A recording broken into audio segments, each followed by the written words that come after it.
की कोशिश की गई, क्या वो दलित नहीं थे? सवाल तो इस बात का था कि जूता फेंकने वाले की मानसिकता क्या थी और गवई साहब के ऊपर जो जहां से न्याय मिलता है, जो न्याय देता है, यह एक सोची समझी साजिश थी। और साजिश भी भाजपा की थी, आरएसएस वालों की थी। तो आभार किस बात का था? हरियाणा में जो घटना हुई, आईपीएस पूरण कुमार जिसने अपने आप को गोली मार लिया, आप उसके दर्द को महसूस कर पा रहे हैं कि जो सामाजिक ताना बाना है, उस ताने बाने में उसके लिए उसने कहा कि दलित होना अपराध हो गया। मतलब वो जिस जात में पैदा हुआ वो जात अपराध हो गया।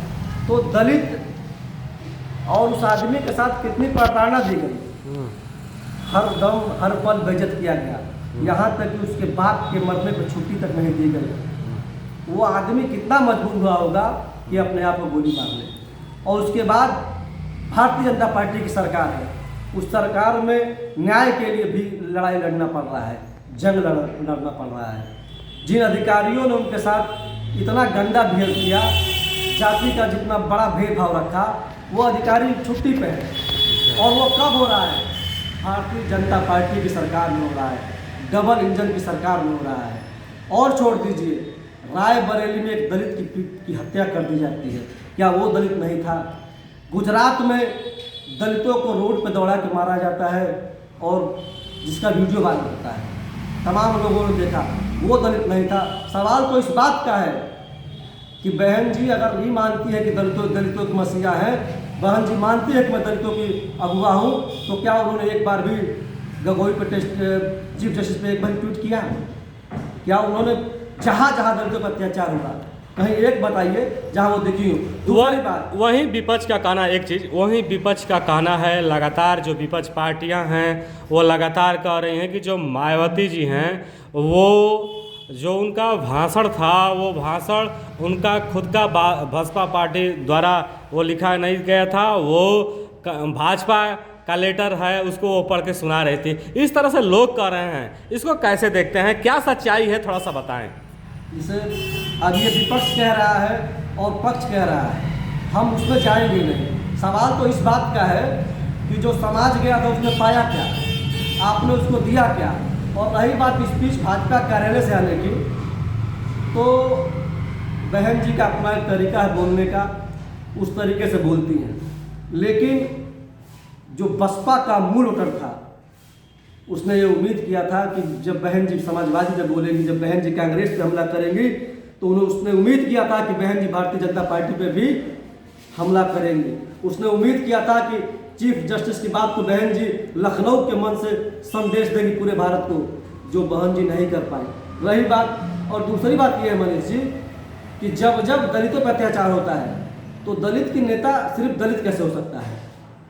जब गुजरात में कांड होता है तो सबसे पहले कोई आवाज़ निकल के बाहर आती है जो दलितों के पक्ष में खड़ी होती है, उस आवाज़ का नाम है माननीय संजय सिंह जी। वो सबसे पहले सब निकल के सामने आए। यहाँ तक कि चीफ जस्टिस पे जब जूता फेंकने की कोशिश की गई, तो सबसे पहले गवई जी पे जब जूता फेंकने की कोशिश की गई, तो सबसे पहले आम आदमी पार्टी के संजय सिंह उनके साथ खड़े हुए। आम आदमी पार्टी दिल्ली में सारे विधायक, सारे कार्यकर्ताओं ने उस वकील का घर घेर लिया, जूतों से उसके घर को भरने का काम किया। तो जब जब दलितों पर अत्याचार होता है तो सबसे बड़ी कोई आवाज़ सदन में जब गूंजती है तो उस आवाज़ का नाम है संजय सिंह जी। संजय सिंह दलितों के साथ खड़े नजर आते हैं। जहाँ जुर्म होता है, बुलडोजर के खिलाफ सबसे कड़े शब्दों में अगर आलोचना कोई करते हैं तो संजय सिंह है। संजय सिंह उत्तर प्रदेश की राजनीति के पहले नेता हैं जो जात से ऊपर उठ के न्याय की बात करते हैं। संजय सिंह जी को आप देखिएगा, ट्वीट को देखिएगा, उनको सुनिएगा। संजय सिंह जब उन्नाव रेप कांड होता है तो सबसे पहले कोई आवाज़ निकलती है तो वो संजय सिंह की निकलती है। और संजय सिंह सत्य की आवाज़, उन्होंने कहा कि बलात्कारी ठाकुर है, आईजी ठाकुर है, जीआईजी ठाकुर है, मुख्यमंत्री ठाकुर है, इसलिए बलात्कारियों को बचाया जा रहा है। यह कहने की ताकत किसी नेता में नहीं है।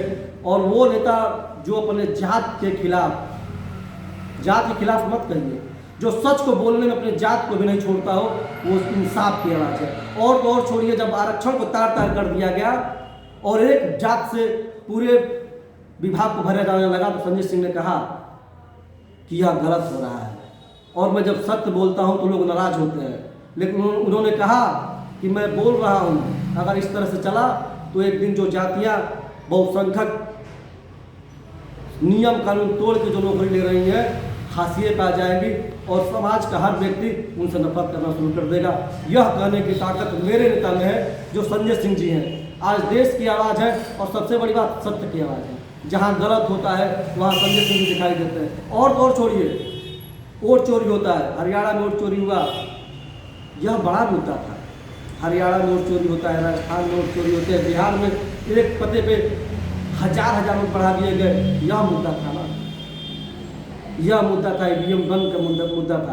तो उत्तर प्रदेश के लोगों ने उम्मीद किया था कि जब बहन जी मंच पे आएंगी तो कार्यकर्ताओं में जोश भर देंगी और 2027 का बिगुल फूंक देंगी। बहन जी बड़ी नेता है, उस पर बहुत बोलना शायद मैं छोटा कार्यकर्ता हूँ, ठीक ना रहे, लेकिन इतना जरूर कहूँगा कि जो प्रदेश ने उम्मीद किया था उस प्रदेश की उम्मीद पे आप खड़ी नहीं थे। तो जहाँ एक तरफ दलित जो लोग हैं, चूँकि आप भी एक दलित समाज से आते हैं, लगातार बसपा पार्टी ये कहने में जुटी हुई है कि अगर दलितों का कोई मसीहा है तो बसपा सुप्रीमो मायावती जी हैं, लेकिन आपने तो आपके कहने के अनुसार कि वो अपने सदन में सबसे पहले कोई आवाज़ निकलती है, उस आवाज़ का नाम संजय सिंह है। अच्छा, दलित पे जब अत्याचार होता है तो उसके घर पहुँचने का काम सबसे पहले प्रदेश में संजय सिंह करते हैं। अच्छा। और दलित तो छोड़ दीजिए, जिस भी जात के साथ, जिस भी धर्म के साथ जहाँ अन्याय होता है तो वो आवाज़ पहले निकलती है। दलित समाज कमजोर समाज है, दबा हुआ समाज है, गरीब समाज है, तो ऑब्वियसली उसके साथ अन्याय ज़्यादा होगा, और जब अन्याय होगा तो किसी ना किसी को अगुआ मानता है। मैं तो कहना चाहता हूँ कि उत्तर प्रदेश के जो भी दलित समाज के लोग हैं, जो भी अनुसूचित समाज के लोग हैं, अध्ययन करें। वो अगर संजय सिंह उसकी लड़ाई को ना लड़ते हो तो कहें, लेकिन संजय सिंह वो जिसको उत्तर प्रदेश नहीं पूरे भारत के लोग मानते हैं कि संजय सिंह सत्य की आवाज़ है। और मोहर लगा है क्या कि पिछड़ी की बात पिछड़ी के लोग करेंगे, दलित की बात दलित के लोग करेंगे, सामान्य की बात सामान्य के लोग करेंगे। यह उत्तर प्रदेश सर, उस उत्तर प्रदेश को बांटने में नेताओं ने कोई कसर नहीं छोड़ा। उत्तर प्रदेश को रंगों में बांट दिया गया, लाल आपका है, पीला आपका है, नीला आपका है, हरा आपका है। यहाँ के नेता ने तो, यहाँ उत्तर प्रदेश के नेताओं ने तो लोगों को रंग में बांट दिया। हम रंग और भेद की राजनीति नहीं करते हैं, हम जात पात की राजनीति नहीं करते हैं, हम धर्म की राजनीति नहीं करते हैं, हम राजनीतिक मुद्दों की करते हैं कि समाज में अंतिम पायदान पर खड़े व्यक्ति को शिक्षा कैसे मिलेगी। कोई गरीब आदमी अगर बीमार पड़ता है तो उसको अपनी ज़मीन ना बेचना पड़े, उसके स्वास्थ्य की बात करते हैं हम शिक्षा की बात करते हैं, हम रोजगार की बात करते हैं, हम बात करते हैं कि जो बुजुर्ग आदमी है वो किसी का मोहताज ना, उसको पेंशन की बात करते हैं। चलिए, मेरा आखिरी सवाल यह है कि लखनऊ में जो भीड़ हुई थी, भीड़ काफ़ी चर्चा में है, क्या लग रहा है 27 में समाजवादी पार्टी और बसपा धराशायी हो जाएंगे? क्योंकि आप भी उस गठबंधन में हैं, उस गठबंधन के साथ हैं। जो वोटर है जी, मेरा अपना मानना है कि आज उत्तर प्रदेश का वोटर महंगाई से लड़ रहा है, आज उत्तर प्रदेश का वोटर बेरोजगारी से लड़ रहा है, आज उत्तर प्रदेश का वोटर बुलडोजर से लड़ रहा है। मतलब आज कहीं ना कहीं उत्तर प्रदेश में अन्याय बढ़ गया है। लोग न्याय की उम्मीद लगाए बैठे हैं और न्याय की उम्मीद जनता सर्वोपरि है, जनता निर्णय लेगी। जो जनता के साथ खड़ा होगा जनता उसके साथ खड़ी होगी। बसपा के लोग वादे पर वादे कर रहे हैं कि इस बार बहन जी की सरकार आएगी, इसको कैसे देखते हैं? यह तो तय करना जनता का काम है और जनता भगवान है। और मैं इस जनता से कहना चाहता हूँ कि आप सभी नेताओं को पढ़िए, परखिए, विद्वत समझिए और समझने के बाद अपने वोट का इस्तेमाल करिए, क्योंकि वो ताकत लोकतंत्र को बचाने की ताकत, संविधान को बचाने की ताकत जनता में है। और मैं जनता से, उत्तर प्रदेश के खासतौर से लोगों से कहना चाहता हूँ कि उत्तर प्रदेश विकास में अछूता रह गया। उत्तर प्रदेश के लोग दिल्ली, बम्बई, कलकत्ता कमाने जाते हैं, कल कारखानों की कमी रह गई।